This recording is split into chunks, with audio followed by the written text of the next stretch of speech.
I do dream in images.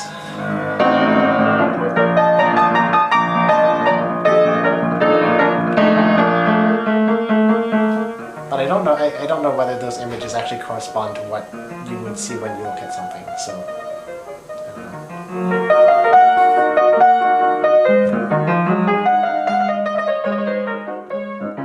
I don't know. My name is Andrew Wei. I'm a sophomore here at Princeton University, thinking about studying politics and possibly going for the certificate in political economy. The condition that I have is called Leber's congenital amaurosis. It prevents the synthesis of certain factors that allow retinal cells to live, and that in the absence of this factor they slowly die. So when I was young I had much better vision than I have today. As time went on, the more and more retinal cells died, and my vision has gotten worse and worse since then. Essentially I'm confined to light perception, so which direction light is coming from, that's pretty much it. I never was able to see color, so I have no real understanding of color, I guess.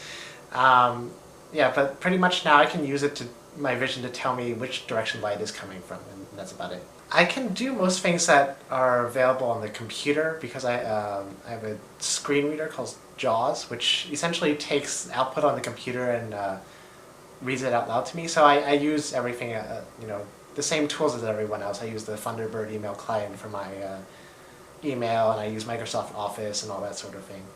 This is American Economic History, Economics 370.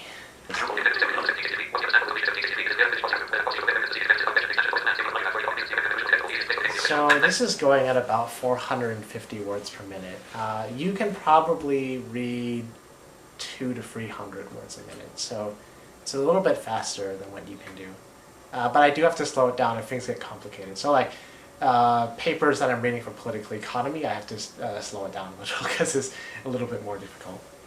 But this sort of textbook work, I can breeze through it very quickly. You see that the Braille cell is made up of 6 dots in a sort of 3x2 matrix, right? Y equals 1 over 1 minus sine x, right? Something like this. Here's y.